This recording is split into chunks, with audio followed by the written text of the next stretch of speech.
Divine Grace Igniter.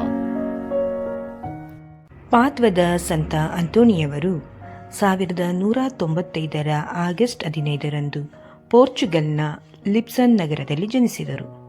ಅವರ ಮೂಲ ಹೆಸರು ಫರ್ನಾಂಡೋ ಮಾರ್ಟಿನ್ಸ್ ದೆ ಬುಲ್ಹೋಯಸ್ ಎಂದು. ಅವರು ಶ್ರೀಮಂತ ಮತ್ತು ಭಕ್ತ ಕುಟುಂಬದಲ್ಲಿ ಜನಿಸಿದರು.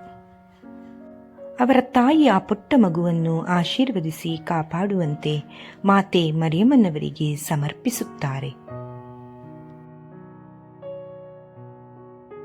ಫರ್ನಾಂಡೋ ಬಾಲ್ಯದಿಂದಲೇ ಪ್ರಾರ್ಥನೆ, ಅಧ್ಯಯನ ಮತ್ತು ದೇವರ ಸೇವೆಯ ಮೇಲಿನ ಆಸಕ್ತಿಯನ್ನು ಅಪಾರವಾಗಿ ಬೆಳೆಸಿಕೊಂಡಿರುತ್ತಾರೆ. ಶ್ರೀಮಂತ ಮನೆತನದವರಾದ ಫರ್ನಾಂಡೋ ಮನೆಯಲ್ಲಿ ಸದಾಕಾಲ ಸಂಭ್ರಮ ಸಡಗರ ತುಂಬಿರುತ್ತಿತ್ತು. ಆದರೆ ಈ ಬಾಲಕ ಮಾತ್ರ ದೇವರ ಸನ್ನಿಧಿಯಲ್ಲಿರುವುದಕ್ಕೆ ಇಷ್ಟಪಡುತ್ತಿದ್ದರು. ಫರ್ನಾಂಡೋವಿನ ತಾಯಿ, ಫರ್ನಾಂಡೋ ಎಲ್ಲಿದ್ದಾನೆ, ಇಲ್ಲಿ ಕಾಣುತ್ತಿಲ್ಲ ಎಂದು ಹೇಳುತ್ತಲೇ ಫರ್ನಾಂಡೋವಿನ ತಂದೆ ತನ್ನ ಮಗನ ಇರುವಿಕೆಯನ್ನು ಗುರುತಿಸಿ ತಕ್ಷಣವೇ ಒಳಗೆ ಹೋಗುತ್ತಾರೆ. ಅಲ್ಲಿ ತಮ್ಮ ಮಗನನ್ನು ಕಂಡು ಬಂದು ಅಲ್ಲಿರುವ ಮಕ್ಕಳೊಂದಿಗೆ ಆಡಲು ಕರೆಯಲು ಫರ್ನಾಂಡೋ ಅದಕ್ಕೆ ಒಪ್ಪದೆ ಅವರ ತಂದೆಯನ್ನು ಹಾಗೆಯೇ ವಾಪಸ್ಸು ಕಳಿಸುತ್ತಾರೆ. ಇತ್ತ ಫರ್ನಾಂಡೋವಿನ ತಾಯಿ ಮನೆಯ ಕೆಲಸದಲ್ಲಿ ನಿರತರಾಗಿರುವಾಗ ಫರ್ನಾಂಡೋ ಮಾತ್ರ ಬಡವರ ಸೇವೆಯನ್ನು ಮಾಡುವುದರಲ್ಲಿ ತಲ್ಲೀನರಾಗಿರುತ್ತಾನೆ. ಹಸಿದವರಿಗೆ ಅನ್ನ ನೀಡಲು ಯಾವಾಗಲೂ ಮುಂದೆ ನಿಂತಿರುತ್ತಾನೆ. ಹೀಗಿರುವಾಗ ತನ್ನ ತಾಯಿಯ ಬಳಿ ಬಡವರಿಗೆ ಮತ್ತು ಹಸಿದವರಿಗೆ ರೊಟ್ಟಿಯನ್ನು ಕೊಡಬೇಕಾದ ಕಾರಣದಿಂದ, ದಯವಿಟ್ಟು ನನಗೆ ರೊಟ್ಟಿಯನ್ನು ಕೊಡಿ, ನಾನು ಹಸಿದವರಿಗೆ ಅದನ್ನು ಉಣಬಡಿಸಬೇಕು ಎಂದು ಕೇಳುತ್ತಾನೆ.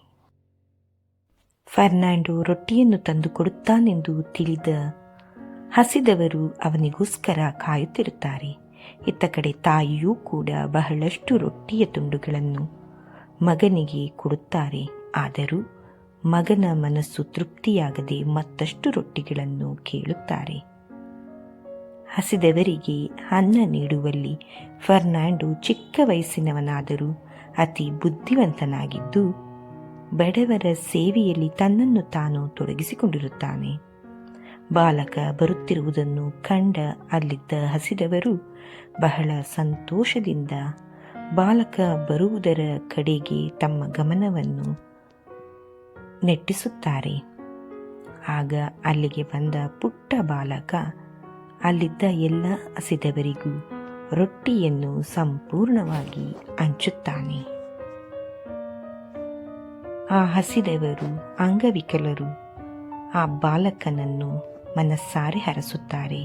ರೊಟ್ಟಿಯನ್ನು ತೆಗೆದುಕೊಂಡು ಬಹಳ ಸಂತೋಷದಿಂದ ಅರಸಿ ಆಶೀರ್ವದಿಸುತ್ತಾರೆ.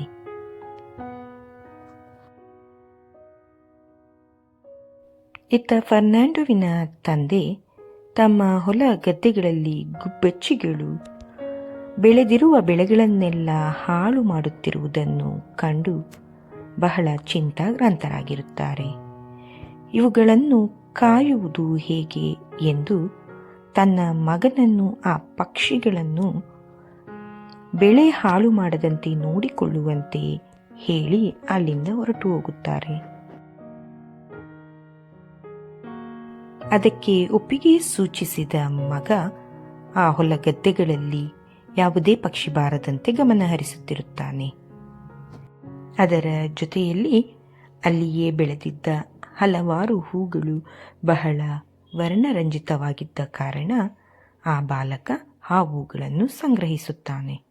ಈ ಸಂದರ್ಭದಲ್ಲಿ ಆ ಪುಟ್ಟ ಬಾಲಕನಿಗೆ ಒಂದು ಗಂಟೆಯ ಶಬ್ದ ಕೇಳಿಸುತ್ತದೆ. ಆ ಶಬ್ದವನ್ನು ಕೇಳಿದಾಕ್ಷಣ ಆ ಬಾಲಕನ ಮನಸ್ಸು ತಲ್ಲಣಗೊಳ್ಳುತ್ತದೆ.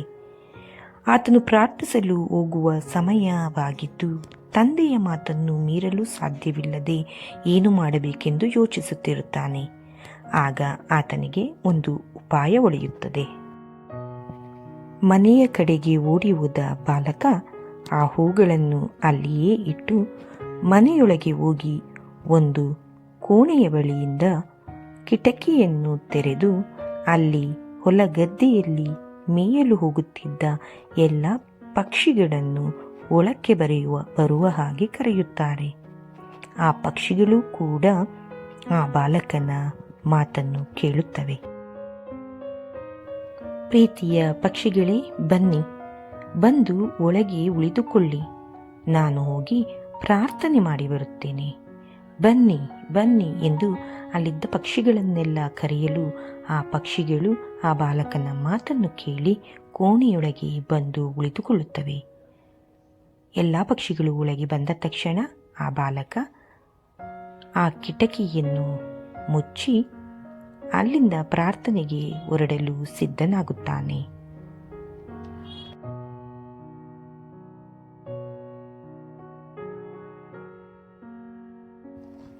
ತಮ್ಮ ಹೊಲದಿಂದ ತಂದಿದ್ದಂತಹ ಹೂಗುಚ್ಛವನ್ನು ತೆಗೆದುಕೊಂಡ ಆ ಬಾಲಕ ನೇರವಾಗಿ ಚರ್ಚಿನ ಕಡೆಗೆ ಮುಖ ಮಾಡುತ್ತಾನೆ. ಆ ಗಂಟೆ ನಾದ ಅಲ್ಲಿದ್ದ ಎಲ್ಲರನ್ನೂ ತನ್ನಲ್ಲಿಗೆ ಸೆಳೆದುಕೊಳ್ಳುವುದರ ಜೊತೆಗೆ ಫರ್ನಾಂಡೋವನ್ನು ಕೂಡ ತನ್ನ ಬಳಿಗೆ ಸೆಳೆಯುತ್ತಿರುತ್ತದೆ. ಒಳಗೆ ಹೋದ ಆ ಬಾಲಕ ದೇವಮಾತೆಯ ಬಳಿ ಆ ಹೂಗುಚ್ಛವನ್ನು ಇಟ್ಟು ಭಕ್ತಿಯಿಂದ ಪ್ರಾರ್ಥಿಸುವಲ್ಲಿ ತನ್ನನ್ನೇ ತಾನು ತೊಡಗಿಸಿಕೊಳ್ಳುತ್ತಾನೆ. ಆ ಪುಟ್ಟ ವಯಸ್ಸಿನಲ್ಲಿಯೇ ಆ ಬಾಲಕನಿಗಿದ್ದ ಅಪಾರವಾದ ದೈವ ಭಕ್ತಿಯನ್ನು ಮೀರಿಸಲು ಯಾರಿಂದಲೂ ಸಾಧ್ಯವಾಗುತ್ತಿರಲಿಲ್ಲ. ಆತನ ಭಕ್ತಿಗೆ ಒಲಿಯದವರು ಇರಲಿಲ್ಲ. ಆತ ಸಂಪೂರ್ಣವಾಗಿ ತನ್ನನ್ನೇ ತಾನು ದೇವರಿಗೆ ಸಮರ್ಪಿಸಿರುತ್ತಾನೆ. ಈ ಸಂದರ್ಭದಲ್ಲಿ ತಂದೆ ಮರು ಬಂದು ತನ್ನ ಮಗನಲ್ಲಿದ್ದಾನೆ, ಇಲ್ಲಿದ್ದ ಪಕ್ಷಿಗಳೆಲ್ಲ ಎಲ್ಲಿ ಹೋಗಿರಬಹುದೆಂದು ಯೋಚಿಸುತ್ತಿರುವ ಸಂದರ್ಭದಲ್ಲಿ ಒಬ್ಬಾಕೆ ಮಗನು ಚರ್ಚಿನ ಬಳಿ ಇರುವುದನ್ನು ಹೇಳುತ್ತಾರೆ. ಆಗ ತಂದೆ ಅಲ್ಲಿಗೆ ಬಂದು ಮಗನನ್ನು ಕರೆದುಕೊಂಡು ಹೋಗುತ್ತಾರೆ.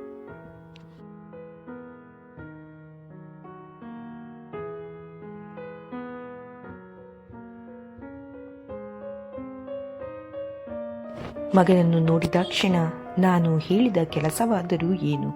ನೀನು ಇಲ್ಲಿ ಬಂದಿದ್ದುವೆಯಲ್ಲ, ನೀನು ತಂದೆಯ ಮಾತನ್ನು ಕೇಳುವುದಿಲ್ಲವೇ ಎಂದು ಪ್ರಶ್ನಿಸಲು ಆ ಬಾಲಕ, ಚಿಂತೆ ಬೇಡ ಅಪ್ಪ, ನನ್ನ ಜೊತೆ ಬನ್ನಿ, ನಾನು ನಿಮಗೆ ಏನನ್ನೂ ತೋರಿಸುತ್ತೇನೆ ಎಂದು ಹೇಳಿ ಹೊಲದ ಕಡೆ ಕರೆದುಕೊಂಡು ಹೋಗಿ ಅದರ ಜೊತೆಯಲ್ಲಿ ತನ್ನ ಮನೆಯ ಕೋಣೆಗೆ ಕರೆದುಕೊಂಡು ಹೋಗುತ್ತಾರೆ. ಮತ್ತು ಅಲ್ಲಿ ಎಲ್ಲ ಪಕ್ಷಿಗಳು ಕೋಣೆಯೊಳಗೆ ಇರುವುದನ್ನು ತನ್ನ ತಂದೆಗೆ ಆ ಪುಟ್ಟ ಬಾಲಕ ತೋರಿಸುತ್ತಾನೆ. ಅದನ್ನು ನೋಡಿದ ಕ್ಷಣ ತಂದೆಯು ಬಹಳ ಸಂತೋಷಗೊಳ್ಳುತ್ತಾರೆ. ಅದಷ್ಟೇ ಅಲ್ಲದೆ ಬಹಳ ಆಶ್ಚರ್ಯ ಪಡುತ್ತಾರೆ ಮತ್ತು ಆ ಬಾಲಕನಿಗೆ ಇದು ಹೇಗೆ ಸಾಧ್ಯವಾಯಿತು ಎಂದು ಪ್ರಶ್ನಿಸುತ್ತಾರೆ. ಅದಕ್ಕೆ ಆ ಬಾಲಕ, ಇದು ಸ್ವರ್ಗಲೋಕದಲ್ಲಿರುವ ತಂದೆಯ ಕಾರ್ಯ ಎಂದು ಹೇಳುತ್ತಾರೆ. ಅದನ್ನು ಕೇಳಿ ತಂದೆಯವರನ್ನು ಬಾಚಿ ತಬ್ಬಿಕೊಳ್ಳುತ್ತಾರೆ. ನಂತರ ಮೊದಲನೆಯ ಅದ್ಭುತ ಕಾರ್ಯವನ್ನು ನಾವು ಈಗ ಕಾಣಬಹುದಾಗಿದೆ.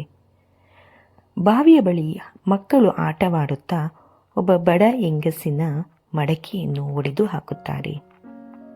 ಇದರಿಂದ ಬಹಳ ದುಃಖಕ್ರಾಂತಳಾದ ಆ ಬಡ ಹೆಂಗಸು ಏನು ಮಾಡಬೇಕೆಂದು ತೋಚದೆ ಕಣ್ಣೀರಿನಲ್ಲಿರುವುದನ್ನು ಕಂಡ ಆ ಪುಟ್ಟ ಬಾಲಕ ಏನು ಮಾಡಬೇಕೆಂದು ಯೋಚನೆ ಮಾಡಿ ಹತ್ತಿರಕ್ಕೆ ಬಂದು ಆ ಮಡಕೆಯನ್ನು ಮತ್ತೆ ಸರಿಪಡಿಸುತ್ತಾರೆ. ಭಕ್ತಿಯಿಂದ ಕೈ ಜೋಡಿಸಿ ತಂದೆ ದೇವರಲ್ಲಿ ಬೇಡಿಕೊಳ್ಳುತ್ತಾರೆ. ಈ ಬಡ ಹೆಂಗಸಿನ ಮಡಿಕೆ ಮತ್ತೆ ಮೊದಲಿನ ಸ್ಥಿತಿಗೆ ಬರುವ ಹಾಗೆ ಅವರು ಪ್ರಾರ್ಥಿಸಲು ಆ ಮಡಿಕೆಯು ಮತ್ತೆ ಮೊದಲಿನ ಸ್ಥಿತಿಗೆ ಬರುತ್ತದೆ. ನಂತರ ಆ ಬಾಲಕ ಅಲ್ಲಿಂದ ಹೊರಟು ಹೋಗುತ್ತಾರೆ. ಅಲ್ಲಿ ನೆರೆದಿದ್ದ ಜನರೆಲ್ಲರೂ ಮಡಿಕೆ ಮತ್ತೆ ಸರಿಯಾದುದನ್ನು ಕಂಡು ಬಹಳ ಸಂತೋಷ ಪಡುತ್ತಾರೆ ಮತ್ತು ಇದು ಹೇಗೆ ಸಾಧ್ಯ ಎಂದು ಆಶ್ಚರ್ಯವೂ ಪಡುತ್ತಾರೆ. ಇದಕ್ಕೆಲ್ಲ ಆ ಬಾಲಕನೇ ಕಾರಣವೆಂಬುದು ಅವರಿಗೆ ಅರ್ಥವಾಗುತ್ತದೆ. ಆ ಬಡ ಹೆಂಗಸು ಆ ಬಾಲಕನಿಗಾಗಿ ಪ್ರಾರ್ಥಿಸುತ್ತಾರೆ. ಒಮ್ಮೆ ಬಾಲಕ ದೇವಾಲಯದಲ್ಲಿ ಪ್ರಾರ್ಥನೆ ಮಾಡಲು ಹೊರಟಾಗ ಆತನ ಮನಸ್ಸು ಏಕೋ ತಲ್ಲಣಗೊಳ್ಳುತ್ತದೆ ಮತ್ತು ಆ ಸಂದರ್ಭದಲ್ಲಿ ಪ್ರಾರ್ಥಿಸಲು ಸಾಧ್ಯವಾಗುತ್ತಿರಲಿಲ್ಲ. ಇದಕ್ಕೆ ಪ್ರಮುಖ ಕಾರಣವೇನೆಂದರೆ ಸೈತಾನನ ಶೋಧನೆಯಾಗಿರುತ್ತದೆ. ಪ್ರಾರ್ಥನೆ ಮಾಡಲು ಆ ಸೈತಾನನು ಅಡ್ಡಿಯಾಗುತ್ತಿರುತ್ತಾನೆ. ಸೈತಾನನ ಶೋಧನೆಯು ಆ ಬಾಲಕನಿಗೆ ಮನಸ್ಸಿನ ಪೂರ್ತಿಯಾಗಿ ಪ್ರಾರ್ಥನೆ ಸಲ್ಲಿಸಲು ಅವಕಾಶ ಮಾಡಿಕೊಡುತ್ತಿರುವುದಿಲ್ಲ. ಆ ತಕ್ಷಣವೇ ಬಾಲಕ ನೆಲದ ಮೇಲೆ ಒಂದು ಶಿಲುಬೆಯನ್ನು ಬರೆದು, ಓ ಪ್ರಭು ಯೇಸು ಕ್ರಿಸ್ತರೇ, ನಿನ್ನ ಶಿಲುಬೆಯಿಂದ ನನ್ನನ್ನು ಸಂಪೂರ್ಣವಾಗಿ ಆಶೀರ್ವದಿಸು, ಸೈತಾನನಿಂದ ನನ್ನನ್ನು ಮುಕ್ತಗೊಳಿಸು ಎಂದು ಪ್ರಾರ್ಥಿಸುತ್ತಲೇ ಆ ಸೈತಾನನು ಮಾಯವಾಗುತ್ತಾನೆ. ಇದರಿಂದ ಸಂತೋಷಗೊಂಡ ಆ ಬಾಲಕ ತನ್ನನ್ನು ತಾನು ಸಂಪೂರ್ಣವಾಗಿ ದೇವರಿಗೆ ಸಮರ್ಪಿಸಿಕೊಳ್ಳುತ್ತಾನೆ.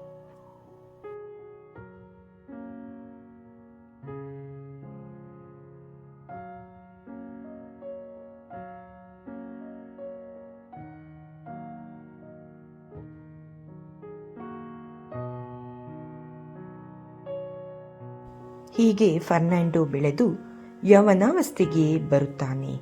ಆಗಲೂ ಕೂಡ ಆತ ಬಹಳಷ್ಟು ಕಷ್ಟಗಳನ್ನು ಎದುರಿಸಬೇಕಾದ ಸಂದರ್ಭಗಳು ಬರುತ್ತದೆ. ಒಂದು ಅರಮನೆಯಲ್ಲಿ ಎಲ್ಲ ರಾಜಮನೆತನದವರಿಗೆ ಆಮಂತ್ರಣವನ್ನು ಕೊಡಲಾಗಿರುತ್ತದೆ. ಅಲ್ಲಿಗೆ ಫರ್ನಾಂಡೋ ಮತ್ತು ಆತನ ತಂದೆ ತಾಯಿಗಳು ಕೂಡ ಬಂದಿರುತ್ತಾರೆ. ಅಲ್ಲಿ ಯಾವುದೋ ಒಂದು ದೊಡ್ಡ ಕಾರ್ಯಕ್ರಮವನ್ನು ಏರ್ಪಡಿಸಲಾಗಿರುತ್ತದೆ. ಅವರ ತಂದೆ ತಾಯಿ ಕೂಡ ಬಹಳ ಸಂತೋಷದಿಂದ ಅಲ್ಲಿಗೆ ಆಗಮಿಸಿರುತ್ತಾರೆ. ಎಲ್ಲರ ಸಡಗರ ಸಂಭ್ರಮ ಮುಗಿಲು ಮುಟ್ಟಿರುತ್ತದೆ. ಸಂತೋಷದಿಂದ ತಮ್ಮ ಸಮಯವನ್ನು ಕಳೆಯುತ್ತಿರುತ್ತಾರೆ. ಬಹಳ ಶ್ರೀಮಂತರಾಗಿದ್ದ ಫರ್ನಾಂಡೋರವರು ಕೂಡ ಶ್ರೀಮಂತಿಕೆಯ ಜೊತೆಯಲ್ಲಿ ದೈವಭಕ್ತಿಯನ್ನು ಮೈಗೂಡಿಸಿಕೊಂಡಿರುತ್ತಾರೆ. ಅಲ್ಲಿ ಎಲ್ಲರೂ ಅವರಿಗೆ ಅದ್ದೂರಿಯಾಗಿ ಆಮಂತ್ರಣವನ್ನು ಮಾಡುತ್ತಾರೆ. ಆಗ ಅಲ್ಲಿ ನೆರೆದಿದ್ದ ಒಬ್ಬ ಶ್ರೀಮಂತ ವ್ಯಕ್ತಿಯನ್ನು ತೋರಿಸುತ್ತಾ ಫರ್ನಾಂಡೋವಿನ ತಂದೆ, ನೋಡು ಫರ್ನಾಂಡೋ, ನೀನು ಅಲ್ಲಿರುವ ಶ್ರೀಮಂತನಂತೆ ಆಗಬೇಕೆಂಬುದೇ ನನ್ನ ಆಸೆ ಎಂದು ಹೇಳಲು ಫರ್ನಾಂಡೋರವರು, ನನಗೆ ಅದರ ಇಚ್ಛೆ ಇಲ್ಲ ಎಂದು ಹೇಳಿ ಹೊರಟು ಹೋಗುತ್ತಾರೆ. ಹೀಗೆ ಎಲ್ಲರೂ ಸಂತೋಷದಿಂದ ಔತಣಕೂಟದಲ್ಲಿ ಕುಳಿತುಕೊಂಡಿರುವ ಸಂದರ್ಭದಲ್ಲಿ ಅವರನ್ನು ಆಮಂತ್ರಣಕ್ಕೆ ಕರೆದಿದ್ದ ವ್ಯಕ್ತಿಯು ತನ್ನ ಮಗಳನ್ನು ಫರ್ನಾಂಡೋವಿಗೆ ಕೊಟ್ಟು ಮದುವೆ ಮಾಡಲು ಇಚ್ಛಿಸುತ್ತಾರೆ. ಆಗ ಫರ್ನಾಂಡೋವಿನ ತಾಯಿ ಫರ್ನಾಂಡೋವಿಗೆ ಆಕೆಯೇ ನಿನ್ನ ಮದುವೆಯಾಗುವ ಯುವತಿ ಎಂಬುದಾಗಿ ಹೇಳುತ್ತಾರೆ. ಈ ವಿಷಯವನ್ನು ಕೇಳಿದಾಕ್ಷಣ ಫರ್ನಾಂಡೋ, ನನ್ನ ಆಲೋಚನೆಗಳು ಬಹಳ ಸುಂದರವಾದ ದೈವಿಕ ಗುಣಗಳ ಬಗ್ಗೆ ಅಷ್ಟೇ ಎಂಬುದಾಗಿ ಹೇಳುತ್ತಾರೆ. ಇತ್ತ ಮೋಜು, ಕುಣಿತ, ನೃತ್ಯಗಳು ನಡೆಯುತ್ತಿದ್ದರೂ ಫರ್ನಾಂಡೋ ಅಲ್ಲಿ ಎಲ್ಲಿಯೂ ಕಾಣದ್ದನ್ನು ಕಂಡ ಕಾರಣ ಆಕೆ ಮದುವೆಯಾಗುವ ಯುವತಿ ಫರ್ನಾಂಡೋವನ್ನು ಬಂದು ತಮ್ಮೊಂದಿಗೆ ಜೊತೆಗೂಡಿ ನೃತ್ಯವನ್ನು ಆನಂದಿಸುವಂತೆ ಕೇಳಲು ಫರ್ನಾಂಡೋ ನನಗೆ ಇದರಲ್ಲಿ ಆಸಕ್ತಿವಿಲ್ಲ ಎಂಬುದಾಗಿ ತಿಳಿಸುತ್ತಾರೆ ಮತ್ತು ಅಲ್ಲಿಂದ ಹೊರಟು ಹೋಗುತ್ತಾರೆ.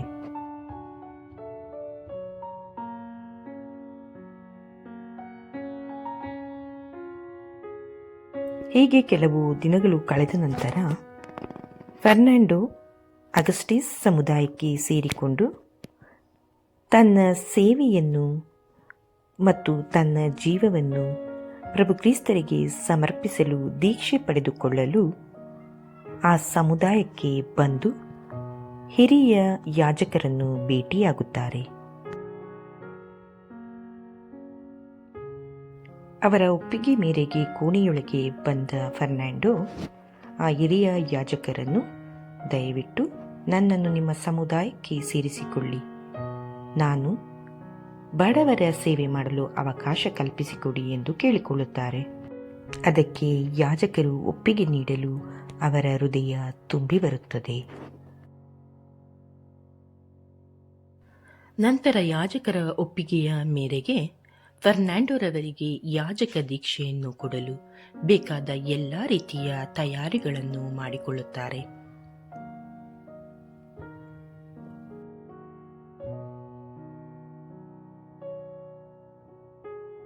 ಫರ್ನಾಂಡೋರವರು ಯಾಜಕ ದೀಕ್ಷೆಯನ್ನು ತೆಗೆದುಕೊಳ್ಳುವುದು ಅವರ ತಂದೆ ತಾಯಿಯರಿಗೆ ಸ್ವಲ್ಪ ಕಷ್ಟವೆನಿಸಿದರೂ ಅದಕ್ಕೆ ಒಪ್ಪಿಗೆಯನ್ನು ನೀಡಿರುತ್ತಾರೆ.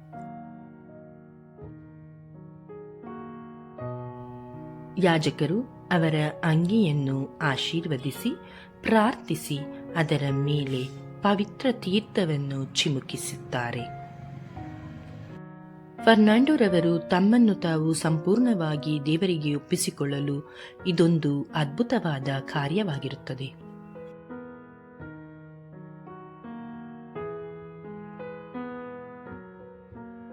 ಪ್ರಾರ್ಥನೆ ಮುಗಿದ ನಂತರ ಫರ್ನಾಂಡೋರವರ ಅಂಗಿಗೆ ಧೂಪವನ್ನು ಹಾಕಲಾಗುತ್ತದೆ. ದೀಕ್ಷೆಯನ್ನು ಪಡೆಯುವ ಪ್ರತಿಯೊಬ್ಬ ಯಾಜಕರಿಗೂ ಇದೊಂದು ಮಹತ್ವಪೂರ್ಣವಾದ ಮೈಲುಗಲ್ಲಾಗಿರುತ್ತದೆ ಮತ್ತು ಬಹಳ ಸಂತೋಷದ ವಿಷಯವಾಗಿರುತ್ತದೆ. ನಂತರ ಫರ್ನಾಂಡೋರವರ ವಸ್ತ್ರವನ್ನು ತೆಗೆದು ಅಂಗಿಯನ್ನು ಅವರಿಗೆ ತೊಡಿಸಲಾಗುತ್ತದೆ.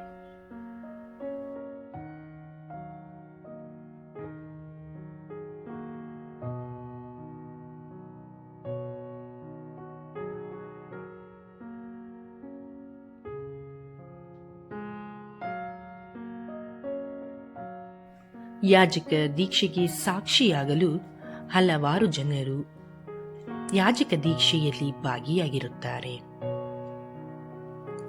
ಫರ್ನಾಂಡೋರವರಿಗೋಸ್ಕರ ಅವರು ಕೂಡ ಪ್ರಾರ್ಥನೆಯನ್ನು ಸಲ್ಲಿಸುತ್ತಿರುತ್ತಾರೆ. ಯಾಜಕ ದೀಕ್ಷೆ ಪಡೆದ ನಂತರ ಯಾಜಕರ ಅಂಗಿಯಲ್ಲಿ ಫರ್ನಾಂಡೋರವರು ಬಹಳ ಸುಂದರವಾಗಿ ಕಾಣಿಸುತ್ತಿರುತ್ತಾರೆ. ಕೊನೆಯದಾಗಿ ಆಶೀರ್ವಚನವನ್ನು ನೀಡಿ ಅವರನ್ನು ಸಂಪೂರ್ಣವಾಗಿ ದೇವರಿಗೆ ಒಪ್ಪಿಸಿಕೊಳ್ಳುವ ಕಾರ್ಯವು ಅಲ್ಲಿ ನಡೆಯುತ್ತದೆ. ಕೊನೆಯ ಆಶೀರ್ವಾದವೂ ಅವರಿಗೆ ದೊರೆಯುತ್ತದೆ.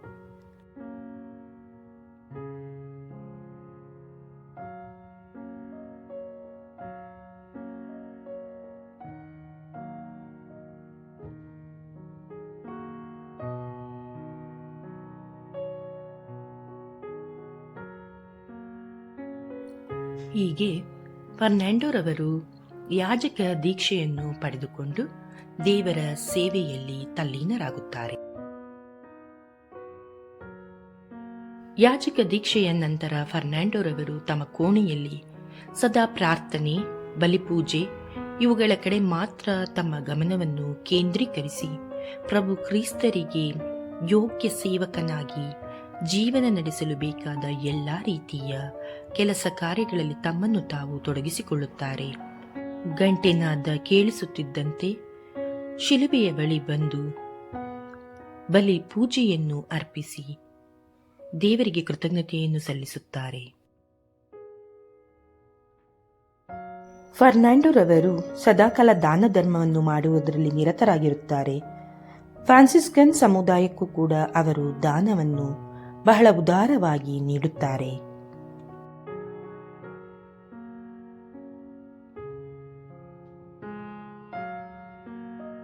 ಕ್ರಿಸ್ತಶಕ 1219ರಲ್ಲಿ ಅಸಿಸಿಯ ಸಂತ ಫ್ರಾನ್ಸಿಸ್ ರವರ ಅನುಯಾಯಿಗಳು ತಮ್ಮ ಅಪೋಸ್ತಲರಿಗೆ ವಿದೇಶಗಳಿಗೆ ಹೋಗಿ ಸ್ವಾರ್ಥ ಪ್ರಚಾರ ಮಾಡುವ ಹಾಗೆ ಮನವಿಯನ್ನು ಮಾಡಿಕೊಳ್ಳುತ್ತಾರೆ. ಇದರ ಪ್ರಕಾರ ಸಂತ ಫ್ರಾನ್ಸಿಸ್ ರ ಅನುಯಾಯಿಗಳೆಲ್ಲರೂ ವಿದೇಶಗಳಿಗೆ ಹೋಗಿ ಸುವಾರ್ಥ ಪ್ರಚಾರ ಮಾಡಬೇಕಾಗಿರುತ್ತದೆ. ತಂದೆ ದೇವರ ಬಗ್ಗೆ ಎಲ್ಲರಲ್ಲಿಯೂ ಮನವರಿಕೆ ಮಾಡಬೇಕೆಂಬುದು ಅವರ ಉದ್ದೇಶವಾಗಿರುತ್ತದೆ. ನಂತರ ಎಲ್ಲರೂ ಒಬ್ಬರಿಗೊಬ್ಬರು ಧನ್ಯವಾದಗಳನ್ನು ಅರ್ಪಿಸಿ ದೇವರಿಗೆ ಸ್ತುತಿ ಸಲ್ಲಿಸಿ ತಮ್ಮ ಕಾರ್ಯದಲ್ಲಿ ತೊಡಗಿಕೊಳ್ಳುತ್ತಾರೆ.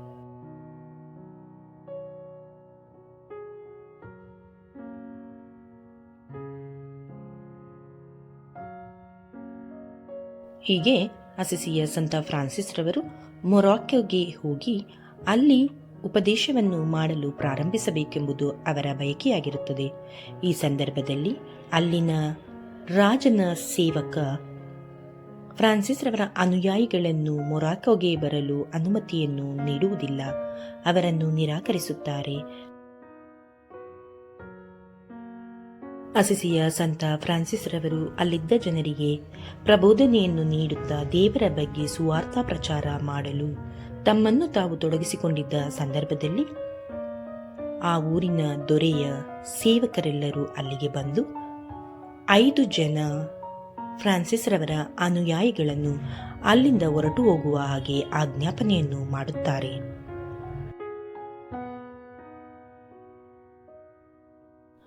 ನಂತರ ಒಬ್ಬ ಸೇವಕ ಬಂದು ದೊರೆಗಳಿಗೆ ಆದ ಸಂಗತಿಯನ್ನು ವಿವರಿಸುತ್ತಾರೆ. ಅದಕ್ಕೆ ಆ ರಾಜ ಆ 5 ಜನರನ್ನು ಈ ಕೂಡಲೇ ಬಂಧಿಸಿ ಸೆರೆಮನೆಗೆ ಎಳೆದೊಯ್ಯಬೇಕಾಗಿ ಆಜ್ಞಾಪನೆಯನ್ನು ಮಾಡುತ್ತಾರೆ. ರಾಜನ ಆಜ್ಞೆಯನ್ನು ಪಾಲಿಸಿದ ಆ ಸೇವಕರು ಅಸಿಸಿಯ ಸಂತ ಫ್ರಾನ್ಸಿಸ್ ರವರ 5 ಅನುಯಾಯಿಗಳನ್ನು ಬಹಳ ಕ್ರೂರವಾಗಿ ಹೊಡೆದು ಹಿಂಸಿಸಿ ಅಲ್ಲಿಂದ ಎಳೆದು ಸೆರೆಮನೆಗೆ ತಳ್ಳುತ್ತಾರೆ. ಅಲ್ಲಿದ್ದ ಜನರೆಲ್ಲ ಎಷ್ಟು ಅಂಗಲಾಚಿ ಬೇಡಿದರೂ ಅವರನ್ನು ಬಿಡುವುದಿಲ್ಲ. ಕೈದಿಗಳ ಹಾಗೆ ಅವರನ್ನು ಎಳೆದುಕೊಂಡು ಹೋಗಿ ಸೆರೆಮನೆಗೆ ತಳ್ಳುತ್ತಾರೆ.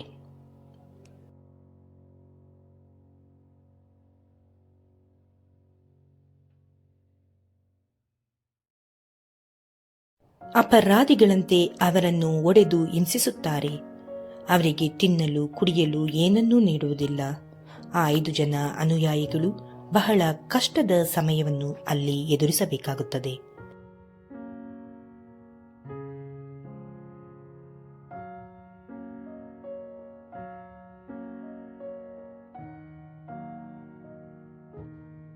ಆ ಕಷ್ಟದ ಸಂದರ್ಭದಲ್ಲಿಯೂ ಅವರು ಪ್ರಾರ್ಥನೆಯಲ್ಲಿ ನಿರತರಾಗಿರುತ್ತಾರೆ. ಆ ಸಂದರ್ಭದಲ್ಲಿ ಆ ಊರಿನ ರಾಜ ಅಲ್ಲಿಗೆ ಬಂದು ಅವರ ಮಾತುಗಳನ್ನು ಕೇಳುತ್ತಾನೆ. ಅವರು ಆ ರಾಜನಿಗೂ ದೇವರ ಬಗ್ಗೆ ಮತ್ತು ಶಿಲುಬೆಯ ಬಗ್ಗೆ ಬಹಳವಾಗಿ ಹೇಳಿದ ಕಾರಣ ಆ ರಾಜ ಬಹಳ ಕೋಪಗೊಂಡು ಆ 5 ಜನ ಸಂತ ಫ್ರಾನ್ಸಿಸ್ ಅಸಿಸಿಯವರ ಅನುಯಾಯಿಗಳನ್ನು ಕೊಂದು ಬಿಡುತ್ತಾರೆ.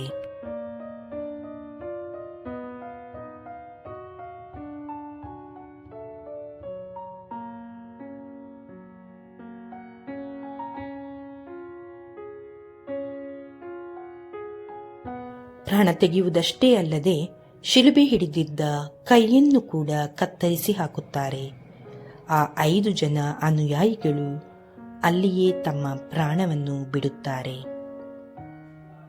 ಮೊರಾಕೋದಲ್ಲಿ ನಡೆದ ಈ ಒಂದು ಸಂಗತಿ ಬಹಳ ಅಮಾನವೀಯವಾಗಿರುತ್ತದೆ.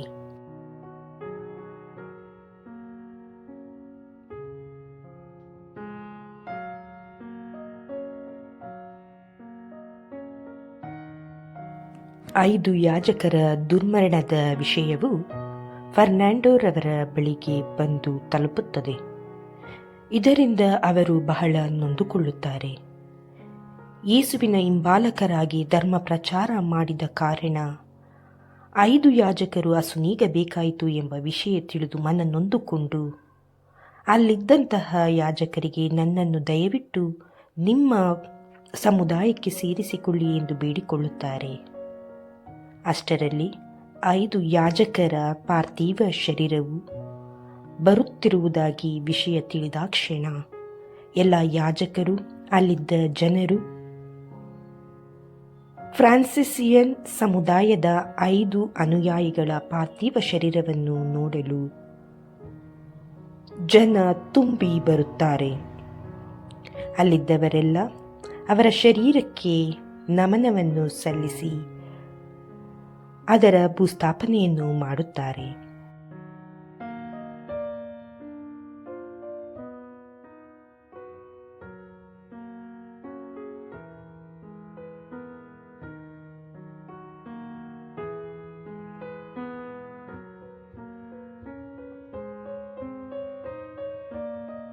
ಫರ್ನಾಂಡೋ ರವರು ತಾವು ಧರ್ಮ ಪ್ರಚಾರ ಮಾಡಿ ದೇವರ ಮಹಿಮೆಯನ್ನು ಎಲ್ಲೆಡೆ ಸಾರಬೇಕೆಂಬ ಹೆಬ್ಬಯಕೆಯಿಂದ ಹಿರಿಯ ಯಾಜಕರ ಒಪ್ಪಿಗೆಯ ಮೇರೆಗೆ ಅವರು ಫ್ರಾನ್ಸಿಸಿಯನ್ ಸಮುದಾಯಕ್ಕೆ ಸೇರಿ ಧರ್ಮ ಪ್ರಚಾರ ಕೈಗೊಳ್ಳಲು ಅಲ್ಲಿದ್ದ ಯಾಜಕರ ಮನವೊಲಿಸುತ್ತಾರೆ.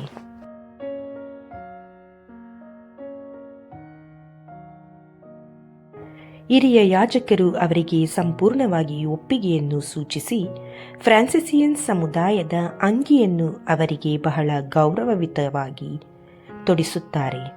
ಅವರು ಸಂಪೂರ್ಣವಾಗಿ ಫ್ರಾನ್ಸಿಸಿಯನ್ ಸಮುದಾಯದಲ್ಲಿ ಕಾರ್ಯನಿರ್ವಹಿಸುತ್ತಾ ಧರ್ಮ ಪ್ರಚಾರ ಕೈಗೊಳ್ಳಲು ಅನುವು ಮಾಡಿಕೊಡುತ್ತಾರೆ.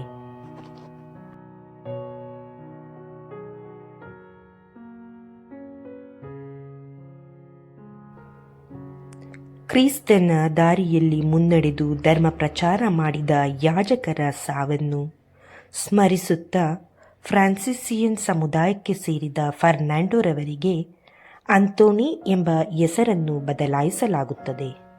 ಫ್ರಾನ್ಸಿಸಿಯನ್ ಸಮುದಾಯಕ್ಕೆ ಸೇರಿದಾದ ಮೇಲೆ ಫರ್ನಾಂಡೋವಿನ ಹೆಸರು ಸಂಪೂರ್ಣವಾಗಿ ಅಂತೋನಿ ಎಂದೇ ಗುರುತಿಸಲ್ಪಡುತ್ತದೆ. ನಂತರ ಅಂತೋನಿಯವರು ತಮ್ಮ ಸಮಯಕ್ಕಾಗಿ ಕಾಯುತ್ತಿರುತ್ತಾರೆ. ಆ ಸಮಯವು ಬರುವವರೆಗೂ ಅವರು ತಮ್ಮ ಕೆಲಸ ಕಾರ್ಯಗಳಲ್ಲಿ ತೊಡಗಿಸಿಕೊಂಡಿರುತ್ತಾರೆ, ಪ್ರಾರ್ಥನೆಯಲ್ಲಿ ಮಗ್ನರಾಗಿರುತ್ತಾರೆ. ಧರ್ಮ ಪ್ರಚಾರ ಕಾರ್ಯಕ್ಕೆ ಹಾತೊರೆಯುತ್ತಿದ್ದ ಅಂತೋನಿಯವರಿಗೆ ಅದೊಂದು ದಿನ ಬಹಳ ಸುಂದರವಾದ ದಿನವಾಗಿದ್ದು 3 ಜನ ಯಾಜಕರು ಬಂದು ಅವರನ್ನು ಭೇಟಿಯಾಗಿ ಅವರು ಧರ್ಮ ಪ್ರಚಾರ ಕಾರ್ಯ ಕೈಗೊಳ್ಳಲು ಹೋಗಬೇಕಾದ ಸ್ಥಳಗಳ ಬಗ್ಗೆ ವಿವರಿಸುತ್ತಾರೆ. ಇದನ್ನು ಕೇಳಿದಾಕ್ಷಣ ಅವರ ಮನಸ್ಸು ಸಂತೋಷದಿಂದ ನಲಿದಾಡುತ್ತದೆ ಮತ್ತು ಅವರಿಗೆ ಧನ್ಯವಾದವನ್ನು ತಿಳಿಸುತ್ತಾರೆ. ಧರ್ಮ ಪ್ರಚಾರ ಕಾರ್ಯಕ್ಕೆ ಮೊರಾಕೋಗೆ ಹೋಗುವುದಕ್ಕಿಂತ ಮುಂಚೆ ಅವರು ತಮ್ಮ ಹುಟ್ಟೂರಿಗೆ ಹೋಗಿ ಅಲ್ಲಿ ತಮ್ಮ ತಂದೆ ತಾಯಿಗಳನ್ನು ಭೇಟಿಯಾಗಬೇಕೆಂದು ತಮ್ಮ ಪ್ರಯಾಣವನ್ನು ಕೈಗೊಳ್ಳುತ್ತಾರೆ. ತಂದೆ ತಾಯಿಯನ್ನು ಭೇಟಿಯಾದ ಅವರು ಸ್ವಲ್ಪ ಸಮಯಗಳ ಕಾಲ ಅವರೊಂದಿಗೆ ಕಳೆದು ಸ್ವಲ್ಪ ಅವರೊಂದಿಗೆ ಮಾತನಾಡುತ್ತಾ ಅವರ ಧರ್ಮ ಪ್ರಚಾರ ಕಾರ್ಯಕ್ಕೆ ಹೊರಡುವುದಾಗಿ ಅವರ ಆಶೀರ್ವಾದವನ್ನು ಪಡೆದುಕೊಂಡು ತಮ್ಮ ಪ್ರಯಾಣವನ್ನು ಮುಂದುವರಿಸುತ್ತಾರೆ. ತಾಯಿಯು ಆತ್ಮೀಯತೆಯಿಂದ ಮತ್ತೆ ಯಾವಾಗ ಬರುವುದೆಂದು ಕೇಳಲು ಅದು ದೇವರ ಇಚ್ಛೆ, ಆದಷ್ಟು ಬೇಗ ಹಿಂತಿರುಗಿ ಬರುತ್ತೇನೆ ಅಮ್ಮ ಎಂದು ಹೇಳಿ ಅವರು ಹಡಗಿನ ಮೂಲಕ ತಮ್ಮ ಪ್ರಯಾಣವನ್ನು ಮೊರಾಕೋಗೆ ಪ್ರಾರಂಭಿಸುತ್ತಾರೆ. ತಂದೆ ತಾಯಿ ಅವರನ್ನು ಪ್ರೀತಿಯಿಂದ ಬೀಳ್ಕೊಡುತ್ತಾರೆ.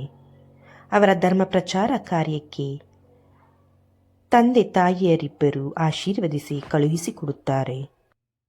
ಇತ್ತ ಪ್ರಯಾಣ ಬೆಳೆಸಿದ ಅಂತೋನಿಯವರು ಆಫ್ರಿಕನ್ ಮಣ್ಣು ಅವರನ್ನು ಪೂರ್ತಿಯಾಗಿ ಅಸ್ವಸ್ಥರನ್ನಾಗಿಸುತ್ತದೆ. ನಂತರ ಜೊತೆಗಿದ್ದ ಯಾಜಕರು ಅವರನ್ನು ಮರಳಿ ಊರಿಗೆ ಕಳುಹಿಸಿಕೊಡುತ್ತಾರೆ. ಇತ್ತ ಪ್ರಯಾಣ ಬೆಳೆಸುತ್ತಿದ್ದ ಹಡಗು ಸಿಸಿಲಿಯಾದಲ್ಲಿ ಪತನಗೊಂಡು ಬಿರುಗಾಳಿಯ ಹೊಡೆತಕ್ಕೆ ನಲುಗಿ ಹೋಗುತ್ತದೆ.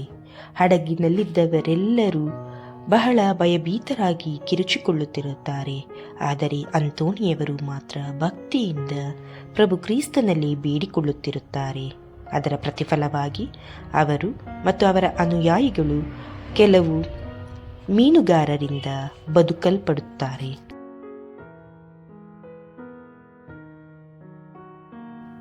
ಮೀನುಗಾರರು ಅವರ ಪ್ರಾಣವನ್ನು ಉಳಿಸಿ ಅವರ ಆರೈಕೆಯನ್ನು ಮಾಡುತ್ತಾರೆ. ಅಂತೋನಿಯವರು ಮೊದಲೇ ಅಸ್ವಸ್ಥರಿದ್ದ ಕಾರಣ ಈಗ ಮತ್ತಷ್ಟು ಅಸ್ವಸ್ಥರಾಗುತ್ತಾರೆ. ಅಲ್ಲಿನ ಜನರು ಅವರನ್ನು ಬಹಳ ಪ್ರೀತಿಯಿಂದ ನೋಡಿಕೊಳ್ಳುತ್ತಾರೆ. ಅವರು ಆ ಶುಶ್ರೂಷೆಯಲ್ಲಿಯೇ ಸ್ವಲ್ಪ ದಿನಗಳ ಕಾಲ ಕಳೆಯುತ್ತಾರೆ.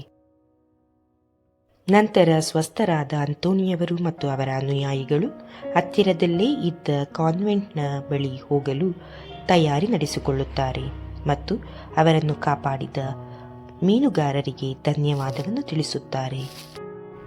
ಅಂತೋನಿಯವರು ರಿಮಿನಿ ಎಂಬ ಸ್ಥಳದಲ್ಲಿ ಪ್ರಬೋಧನೆಯನ್ನು ಮಾಡುತ್ತಿರುತ್ತಾರೆ. ಅವರು ಸಮುದ್ರದ ದಡದ ಬಳಿ ಪ್ರಬೋಧನೆಯನ್ನು ಮಾಡುತ್ತಿರುವುದನ್ನು ಕಂಡ ಅಲ್ಲಿದ್ದ ಜನರು ಅಂತೋನಿಯವರನ್ನು ನೋಡಿ ನಗುತ್ತಿರುತ್ತಾರೆ.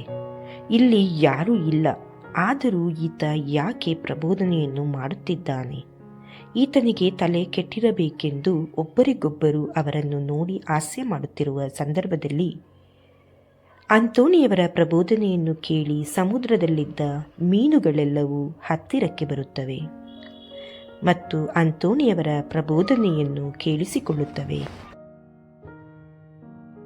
ನಂತರ ಅಂತೋಣಿಯವರು ಅಲ್ಲಿದ್ದ ಜನರಿಗೆ ಅರ್ಥವಾಗುವ ರೀತಿಯಲ್ಲಿ ಮೀನುಗಳಿಗೆ ಉಪದೇಶ ಮಾಡುತ್ತಾರೆ. ತಂದೆ ದೇವರ ಮಹಿಮೆ ಮತ್ತು ಅವರ ಅಪಾರ ಪ್ರೀತಿಯ ಬಗ್ಗೆ ವಿವರಿಸುತ್ತಾರೆ. ಸಮುದ್ರದಲ್ಲಿದ್ದ ಮೀನುಗಳೆಲ್ಲ ಇದನ್ನು ಕೇಳಿಸಿಕೊಳ್ಳುತ್ತಿದ್ದ ಅದ್ಭುತವನ್ನು ಕಂಡ ಅಲ್ಲಿನ ಜನರು ಅಂತೋಣಿಯವರನ್ನು ಹಿಂಬಾಲಿಸುತ್ತಾರೆ ಮತ್ತು ಪ್ರಭು ಕ್ರಿಸ್ತರನ್ನು ನಂಬುತ್ತಾರೆ. ಅದೇ ರಿಮಿನಿ ಎಂಬ ಸ್ಥಳದಲ್ಲಿ ಒಬ್ಬ ಬೊನವಿಲ್ಲ ಎಂಬ ನಾಸ್ತಿಕನು ಪರಮಪ್ರಸಾದದಲ್ಲಿ ಯಾವುದೇ ರೀತಿಯ ರಕ್ತ ಮಾಂಸವಾಗಲಿ ಇಲ್ಲ, ಅದು ಕೇವಲ ರೊಟ್ಟಿ ಮತ್ತು ರಸ ಎಂಬುದಾಗಿ ಅಂತೋಣಿಯವರ ಮುಂದೆ ಸವಾಲನ್ನು ಎಸಗುತ್ತಾನೆ. ಆದ ಕಾರಣ ಜಂಗುಳಿ ಇದ್ದ ಸ್ಥಳದಲ್ಲಿ 3 ದಿನಗಳ ಕಾಲ ಊಟವನ್ನು ಮಾಡದೇ ಇದ್ದ ಕತ್ತೆಯನ್ನು ಕರೆದುಕೊಂಡು ಬಂದು ಪರಮಪ್ರಸಾದದ ಆರಾಧನೆಯನ್ನು ಮಾಡಲು ಎಲ್ಲ ರೀತಿಯ ತಯಾರಿಗಳನ್ನು ಮಾಡುತ್ತಾರೆ.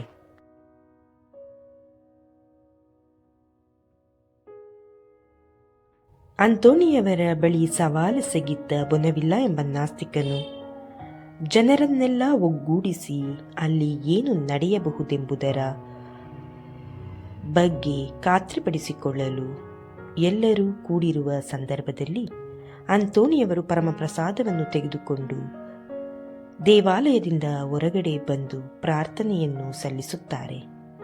ಈ ಸಂದರ್ಭದಲ್ಲಿ ಕತ್ತೆಗೆ ಊಟವನ್ನು ಕೊಡಲು ಮುಂದಾದಾಗ ಆ ಕತ್ತೆಯು ಅದನ್ನು ನಿರಾಕರಿಸುತ್ತದೆ.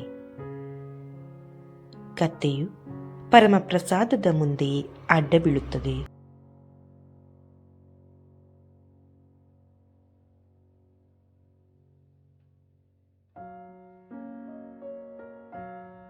ಕತ್ತೆಯು ಪರಮಪ್ರಸಾದದ ಮುಂದೆ ಅಡ್ಡ ಬಿದ್ದ ಕಾರಣ ಅಲ್ಲಿದ್ದವರೆಲ್ಲ ಆಶ್ಚರ್ಯಚಕಿತರಾಗುತ್ತಾರೆ ಮತ್ತು ಪರಮಪ್ರಸಾದದಲ್ಲಿ ನಿಜವಾಗಿಯೂ ಪ್ರಭು ಕ್ರಿಸ್ತರು ಇದ್ದಾರೆ ಎಂಬುದನ್ನು ಆ ನಾಸ್ತಿಕನೂ ನಂಬುತ್ತಾನೆ ಮತ್ತು ಅಂತೋಣಿಯವರ ಬಳಿ ಕ್ಷಮೆ ಯಾಚಿಸುತ್ತಾನೆ. ಅಲ್ಲಿದ್ದ ಜನರೆಲ್ಲ ಇದಕ್ಕೆ ಸಾಕ್ಷಿಯಾಗಿರುತ್ತಾರೆ. ಅಂತೋಣಿಯವರು ಕಲ್ಲು ಒಡೆಯುವವರ ಬಳಿಗೆ ಬಂದು ತಾವು ದೇವಾಲಯವನ್ನು ನಿರ್ಮಿಸಬೇಕಾಗಿದೆ, ಅದಕ್ಕೆ ಸ್ವಲ್ಪ ಕಲ್ಲುಗಳನ್ನು ಕೊಡುವಿರಾ ಎಂದು ಕೇಳುತ್ತಾರೆ. ಅದಕ್ಕೆ ಆ ಕಲ್ಲು ಒಡೆಯುತ್ತಿದ್ದ ಮಾಲೀಕನು, ನಿಮಗೆ ಬೇಕಾದಷ್ಟು ಕಲ್ಲನ್ನು ತೆಗೆದುಕೊಳ್ಳಿ, ಆದರೆ ನೀವೇ ಅದನ್ನೆಲ್ಲ ಹೊತ್ತುಕೊಂಡು ಹೋಗಬೇಕೇ ಹೊರತು ನಿಮಗ್ಯಾರೂ ಸಹಾಯ ಮಾಡುವುದಿಲ್ಲ ಎಂಬುದಾಗಿ ಹೇಳುತ್ತಾರೆ. ಇದನ್ನು ಕೇಳಿದಾಕ್ಷಣ ಅಂತೋಣಿಯವರು ಯಾವುದಾದರೂ ಎತ್ತಿನ ಗಾಡಿಯಾಗಲಿ ಕುದುರೆ ಗಾಡಿಯಾಗಲಿ ಸಿಕ್ಕಿದರೆ ಅದರ ಮೂಲಕ ಕಲ್ಲುಗಳನ್ನು ಸಾಗಿಸಬಹುದೆಂದು ದಾರಿಯ ಬಳಿ ಬಂದು ನೋಡಿದಾಗ ಒಬ್ಬ ವ್ಯಕ್ತಿ ಕುದುರೆ ಗಾಡಿಯಲ್ಲಿ ಹೋಗುತ್ತಿರುತ್ತಾನೆ. ಅವರು ಆ ವ್ಯಕ್ತಿಗೆ ಸ್ವಲ್ಪ ಕುದುರೆ ಗಾಡಿಯನ್ನು ಕೊಟ್ಟರೆ ನಾನು ಕಲ್ಲುಗಳನ್ನು ತೆಗೆದುಕೊಂಡು ಒಂದು ಸುಂದರವಾದ ದೇವಾಲಯವನ್ನು ನಿರ್ಮಿಸುತ್ತೇನೆಂದು ಹೇಳುತ್ತಾರೆ. ಅದಕ್ಕೆ ಆ ವ್ಯಕ್ತಿ, ನನ್ನ ಮಗ ಸತ್ತು ಹೋಗಿದ್ದಾನೆ, ಅವನನ್ನು ನಾನು ಮಣ್ಣು ಮಾಡಬೇಕಾಗಿದೆ, ನಾನು ಗಾಡಿಯನ್ನು ಕೊಡುವುದಿಲ್ಲ ಎಂದು ಹೇಳಲಾಗಿ ಅಂತೋಣಿಯವರು ನಿನ್ನ ಮಗನ ಆತ್ಮಕ್ಕೆ ಶಾಂತಿ ಸಿಗಲಿ ಎಂದು ಹೇಳಿ ಅಲ್ಲಿಂದ ಹೊರಟು ಹೋಗಿ ಬೇರೇನಾದರೂ ವ್ಯವಸ್ಥೆಯಾಗಬಹುದೇನೋ ಎಂಬುದಾಗಿ ನೋಡುತ್ತಿರುತ್ತಾರೆ. ಇತ್ತ ಕಡೆ ಆ ವ್ಯಕ್ತಿ ಮನೆಯನ್ನು ತಲುಪುತ್ತಾನೆ. ಮಲಗಿದ್ದ ತನ್ನ ಮಗನಿಗೆ ಮನೆ ಬಂದಾಗಿದ್ದೇ ಎದ್ದೇಳು ಮಗನೇ ಎಂದು ಹೇಳಲು ಆ ಮಗನು ಎದ್ದೇಳುವುದೇ ಇಲ್ಲ. ಎಷ್ಟು ಬಾರಿ ಪ್ರಯತ್ನಿಸಿದರೂ ತನ್ನ ಮಗ ಎದ್ದೇಳದೇ ಇರುವುದನ್ನು ಕಂಡ ಆ ವ್ಯಕ್ತಿ ಭಯಭೀತನಾಗುತ್ತಾನೆ. ಬದುಕಿದ್ದ ಮಗನನ್ನು ಸತ್ತು ಹೋಗಿದ್ದಾನೆ ಎಂದು ಹೇಳಿದ ಕಾರಣ ಆ ಮಗ ನಿಜವಾಗಿಯೂ ಸತ್ತು ಹೋಗಿರುತ್ತಾನೆ.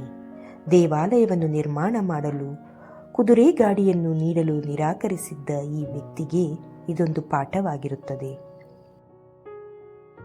ನಂತರ ಆ ವ್ಯಕ್ತಿ ತನ್ನ ಮಗನನ್ನು ಬಹಳವಾಗಿ ಎದ್ದೇಳಿಸಲು ಪ್ರಯತ್ನಿಸಿದರೂ ಆ ಮಗ ಏಳದೇ ಇದ್ದುದನ್ನು ಕಂಡು ಆತನ ತಪ್ಪಿನ ಅರಿವಾಗುತ್ತದೆ.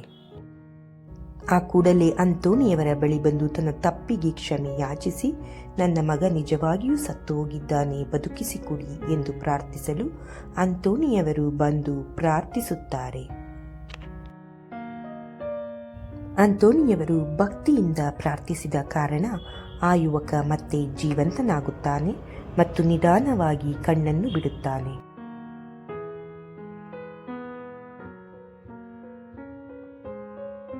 ಮಗನು ಬದುಕುಳಿದಿದ್ದನ್ನು ಕಂಡ ತಂದೆ ಬಹಳ ಸಂತೋಷಗೊಳ್ಳುತ್ತಾರೆ. ಆಗ ಅಂತೋಣಿಯವರು, ನೀನು ಸುಳ್ಳು ಹೇಳಿದ ಕಾರಣ ಈ ರೀತಿಯಾಗಿದೆ ಎಂದು ಹೇಳಲಾಗಿ ಅವರಿಬ್ಬರು ಕ್ಷಮೆ ಕೇಳುತ್ತಾರೆ ಮತ್ತು ಸಂತ ಅಂತೋಣಿಯವರಿಗೆ ಸಹಾಯ ಮಾಡಲು ಮುಂದಾಗುತ್ತಾರೆ. ಹೀಗೆ ಅಂತೋಣಿಯವರು ಎಲ್ಲ ಕಡೆ ಕ್ರಿಸ್ತನ ಬಗ್ಗೆ ಪ್ರಚಾರವನ್ನು ಮಾಡುತ್ತಿರುತ್ತಾರೆ. ಅಲ್ಲಿಗೆ ಒಬ್ಬ ಮಗ ತನ್ನ ತಾಯಿಯನ್ನು ಕಾಲಿನಿಂದ ಒದ್ದು ಅದೇ ಮಾರ್ಗದಲ್ಲಿ ಸಾಗುತ್ತಿರುವಾಗ ಅಂತೋಣಿಯವರು ಅದನ್ನು ಅರಿತು ಕಾಲಿನಿಂದ ಒದ್ದ ಆ ಮಗನ ಕಾಲನ್ನು ಕತ್ತರಿಸಬೇಕು ಎಂಬುದಾಗಿ ಪ್ರಬೋಧನೆ ಮಾಡುತ್ತಿರುತ್ತಾರೆ. ಇದನ್ನು ಕೇಳಿದ ಆ ಯುವಕನ ಮನಸ್ಸು ಬಹಳ ವಿಚಲಿತಗೊಂಡು ಅಂತೋಣಿಯವರ ಬಳಿ ಬಂದು ಕ್ಷಮೆ ಕೇಳುತ್ತಾರೆ. ಆದರೆ ಅವರು ಅವರ ತಾಯಿಯ ಬಳಿ ಕ್ಷಮೆ ಕೇಳಲಾಗಿ ಅವರು ಅವರನ್ನು ಕ್ಷಮಿಸಿದರೂ ಕೂಡ ಅಂತೋಣಿಯವರ ಪ್ರಬೋಧನೆ ಅವರನ್ನು ಆಳವಾಗಿ ನೆಲೆಯೂರಿರುತ್ತದೆ. ಆದ ಕಾರಣ ಅಂತೋಣಿಯವರ ಮಾತಿನಂತೆ ತನ್ನ ಕಾಲನ್ನೇ ಕತ್ತರಿಸಿಕೊಳ್ಳುತ್ತಾರೆ.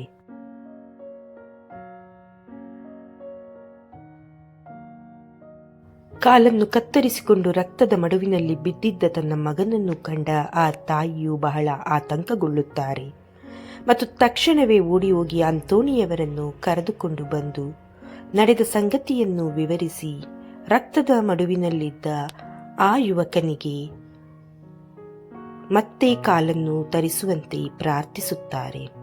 ಇದನ್ನು ಕೇಳಿದ ಅಂತೋಣಿಯವರು ಕೂಡಲೇ ಆ ಸ್ಥಳಕ್ಕೆ ಆಗಮಿಸಿ ಆ ಯುವಕನ ಪರಿಸ್ಥಿತಿಯನ್ನು ನೋಡಿ ಕಣ್ಣೀರಿಟ್ಟು ದೇವರಲ್ಲಿ ಪ್ರಾರ್ಥಿಸುತ್ತಾರೆ. ಕತ್ತರಿಸಿಕೊಂಡ ಕಾಲನ್ನು ಮತ್ತೆ ಅದೇ ಸ್ಥಳದಲ್ಲಿಟ್ಟು ಪ್ರಾರ್ಥಿಸಿದಾಗ ಅವನು ಮತ್ತೆ ಮೊದಲಿನಂತೆ ನಡೆದಾಡುತ್ತಾನೆ. ಇದೇ ರೀತಿ ಹಲವಾರು ಅದ್ಭುತ ಕಾರ್ಯಗಳನ್ನು ಅಂತೋಣಿಯವರು ನೆರವೇರಿಸುತ್ತಿರುತ್ತಾರೆ. ಇದರಿಂದ ಹಲವರು ಅಂತೋಣಿಯವರನ್ನು ಹಿಂಬಾಲಿಸುತ್ತಿರುತ್ತಾರೆ. ಒಮ್ಮೆ ಅಂತೋಣಿಯವರು ಒಂದು ಕಾರ್ಯಕ್ರಮಕ್ಕೆ ಆಗಮಿಸಿರುತ್ತಾರೆ. ಅಲ್ಲಿ ಎಲ್ಲರೂ ಆಟದಲ್ಲಿ ಮಗ್ನರಾಗಿದ್ದಾಗ ಅಂತೋಣಿಯವರು ಮಾತ್ರ ಒಂದು ಕೋಣೆಯಲ್ಲಿ ಪ್ರಾರ್ಥಿಸುತ್ತಿರುತ್ತಾರೆ. ಅವರ ಬಳಿ ಯೇಸು ಬಾಲರು ಬಂದು ಮಾತನಾಡುತ್ತಿರುತ್ತಾರೆ. ಇದನ್ನು ಕಣ್ಣಾರೆ ಕಂಡ ಒಬ್ಬ ವ್ಯಕ್ತಿ ಅಂತೋಣಿಯವರು ಯೇಸು ಬಾಲರ ಬಳಿ ಮಾತನಾಡುತ್ತಿದ್ದಾರೆ ಎಂದು ಅಲ್ಲಿ ನೆರೆದಿದ್ದವರಿಗೆ ಹೇಳಿದಾಗ ಅವರೆಲ್ಲರೂ ಅಲ್ಲಿಗೆ ಹೋಗಿ ನಡೆಯುತ್ತಿರುವ ಸಂಗತಿ ಏನೆಂಬುದನ್ನು ನೋಡುತ್ತಾರೆ. ಆಗ ಅಂತೋಣಿಯವರು ಪ್ರಭು ಕ್ರಿಸ್ತನ ಬಳಿ ಮಾತನಾಡುತ್ತಿರುತ್ತಾರೆ. ಇದು ಅವರ ನಿಸ್ವಾರ್ಥ ಸೇವೆ ಮತ್ತು ದೈವ ಭಕ್ತಿಗೆ ಒಲಿದ ವರವಾಗಿರುತ್ತದೆ. ನಡೆದ ಅದ್ಭುತವನ್ನು ಕಂಡ ಆತ ಅಂತೋಣಿಯವರ ಬಳಿ ಬಂದು ಕೇಳಲು ಅಂತೋಣಿಯವರು ದಯವಿಟ್ಟು ಈ ವಿಷಯವನ್ನು ಯಾರ ಬಳಿಯೂ ಹೇಳಬಾರದೆಂದು ಆಜ್ಞೆ ಮಾಡುತ್ತಾರೆ. ಆದರೆ ಅಂತೋಣಿಯವರ ಮರಣದ ನಂತರ ಆ ವ್ಯಕ್ತಿ ಈ ವಿಷಯವನ್ನು ಸಾಕ್ಷಿಯಾಗಿ ನೀಡುತ್ತಾನೆ.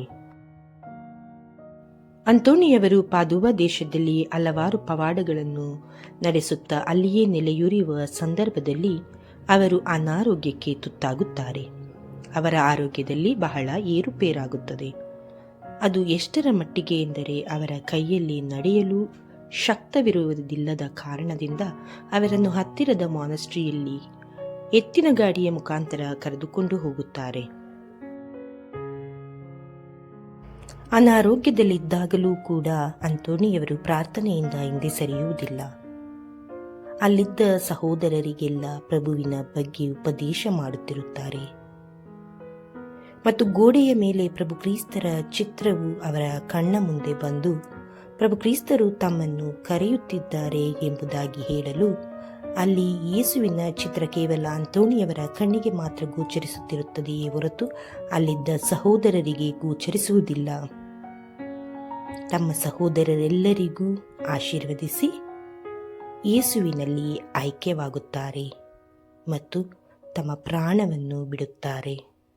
ಕೇವಲ 36ನೇ ವಯಸ್ಸಿಗೆ ಅವರು ದೈವಾಧೀನರಾಗುತ್ತಾರೆ. ಜುಲೈ 13, 1231 ಇಹಲೋಕ ತ್ಯಜಿಸುತ್ತಾರೆ. ಅವರ ಮರಣವು ಅಲ್ಲಿದ್ದ ಸಹೋದರರೆಲ್ಲರಿಗೂ ಬಹಳ ದುಃಖದ ಸಂಗತಿಯಾಗಿರುತ್ತದೆ ಮತ್ತು ಬಹಳ ದುಃಖವನ್ನು ವ್ಯಕ್ತಪಡಿಸುತ್ತಾರೆ. ಸಂತ ಅಂತೋನಿಯವರ ಪವಾಡಗಳು ಎಲ್ಲರ ಮನಸ್ಸಲ್ಲಿಯೂ ಆಳವಾಗಿ ಉಳಿಯುತ್ತದೆ.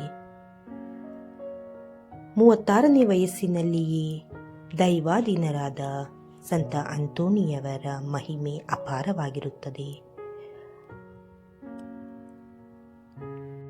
ಅವರ ಪಾರ್ಥಿವ ಶರೀರವನ್ನು ಪಾದುವ ದೇಶದ ತುಂಬೆಲ್ಲ ಮೆರವಣಿಗೆ ಮಾಡುತ್ತಾರೆ. ಅದಕ್ಕೆ ಸಾವಿರಾರು ಜನರು ಸಾಕ್ಷಿಯಾಗುತ್ತಾರೆ. ಅಂತೋನಿಯವರ ದೇಹವು ಸಮಾಧಿಯಲ್ಲಿಡಲಾಗುತ್ತದೆ. ಪಾದುವ ದೇಶದಲ್ಲಿ ನಡೆಸಿದ ಪ್ರಬೋಧನೆಗಳು, ಅದ್ಭುತಗಳು ಇವುಗಳೆಲ್ಲದರಿಂದ ಅಲ್ಲಿನ ಜನರು ಅಂತೋನಿಯವರನ್ನು ಅಪಾರವಾಗಿ ನಂಬುತ್ತಿದ್ದು, ಅವರ ಮರಣವು ಆ ಜನರೆಲ್ಲರಿಗೂ ಬಹಳ ನೋವನ್ನು ಉಂಟು ಮಾಡಿರುತ್ತದೆ. ಅವರ ಮರಣದ ನಂತರ ಅನೇಕ ಅದ್ಭುತಗಳು ವರದಿಯಾದವು. ಅವರ ಮರಣದ ಕೇವಲ 1 ವರ್ಷದೊಳಗೆ ಜಗದ್ಗುರು 9ನೇ ಗ್ರಿಗೋರಿರವರು ಅವರನ್ನು ಸಂತರಾಗಿ ಘೋಷಿಸಿದರು.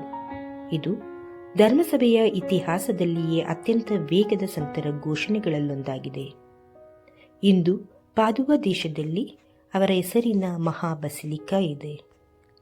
ಸಂತ ಅಂತೋನಿಯವರ ಬಡವರ ಮೇಲಿನ ಪ್ರೀತಿ, ದೇವರ ಮೇಲಿನ ಅಚಲ ನಂಬಿಕೆ, ಸತ್ಯ ಮತ್ತು ನ್ಯಾಯಕ್ಕಾಗಿ ಧೈರ್ಯ, ಸರಳತೆ ಮತ್ತು ವಿನಯತೆಗಳಿಂದ ಅವರು ಲಕ್ಷಾಂತರ ಜನರಿಗೆ ಪ್ರೇರಣೆಯಾಗಿದ್ದಾರೆ. ಅವರ ಅತಿ ಮುಖ್ಯವಾದ ಅದ್ಭುತವೆಂದರೆ ಕಳೆದು ಹೋದ ವಸ್ತುಗಳನ್ನು ಕಂಡುಹಿಡಿಯುವಲ್ಲಿ ಸಹಾಯ ಮಾಡುವ ಸಂತರಾಗಿ ವಿಶೇಷವಾಗಿ ಇಂದಿಗೂ ಕೂಡ ಪೂಜಿಸಲಾಗುತ್ತದೆ. ಪಾದುವದ ಸಂತ ಅಂತೋನಿಯವರೇ, ನಮಗಾಗಿ ಪ್ರಾರ್ಥಿಸಿರಿ. ಸಂತರ ಕಥೆಗಳು, ದೇವರ ವಾಕ್ಯದ ಪ್ರಬೋಧನೆ ಹಾಗೂ ಮತ್ತಿತರ ಆಧ್ಯಾತ್ಮಿಕ ವಿಷಯಗಳನ್ನು ಆಲಿಸಲು ದಯವಿಟ್ಟು ಸಬ್ಸ್ಕ್ರೈಬ್ ಮಾಡಿ ಡಿವೈನ್ ಗ್ರೇಸ್ ಇಗ್ನೈಟರ್.